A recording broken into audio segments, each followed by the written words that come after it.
중년 남성이 주인공인 액션 영화에 우리는 너무나 익숙합니다. 리암 니슨, 키아누 리브스, 덴젤 워싱턴. 물론 그들의 액션 영화도 훌륭하지만 한국 영화 시장에서 60대 여성이 주인공인 액션 영화가 등장했다는 것 자체는 신선한 충격이죠. 파워가는 그 도전적인 시도를 넘어 완성도 높은 액션 디자인과 깊이 있는 서사로 충무로 장르 영화의 지평을 넓혔습니다.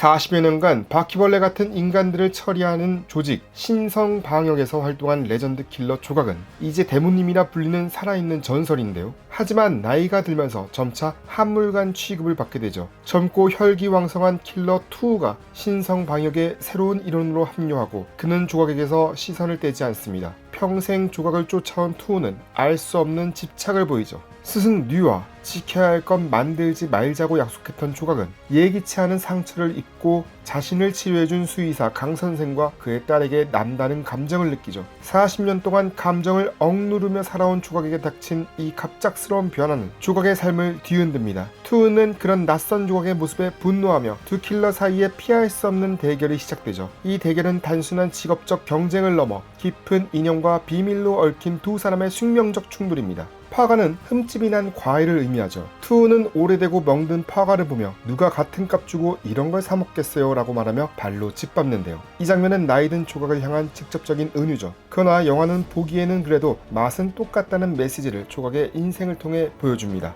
이렇듯 파가가 지닌 미덕은 나이 들에 대한 솔직한 묘사인데요. 수전증으로 칼을 떨어뜨리고 관절이 삐걱거리며 젊은 시절이었다면 손쉽게 제압했을 만한 상대도 사생결단으로 안간힘을 다해야 대적해야 하는 조각의 모습은 많은 중년 관객의 공감을 얻을 수밖에 없습니다. 그럼에도 조각이 지닌 가치, 쓸모, 그리고 존엄은 절대 감소하지 않죠. 그것이 이 영화가 전하는 가장 강력한 메시지입니다. 파가의 가장 큰 승부수는 단연 이혜영의 캐스팅이죠. 올해로 63세인 이혜영은 젊은 배우도 감당하기 힘들어 보이는 강도 높은 액션 장면을 실감나게 표현했죠. 특히 구덩이에 파묻혀 벌레와 흙에 뒤덮이는 장면, 머리를 풀어헤친 채 시멘트 바닥을 구르는 장면 등 이혜영의 헌신적인 연기는 감탄을 자아냅니다. 이혜영의 존재감은 캐릭터의 깊이를 더하죠. 혼자 늙어가는 여자의 고독, 강 선생을 향한 복잡한 감정, 투구에 대한 연민 등 다층적인 감정 연기로 관객을 사로잡습니다.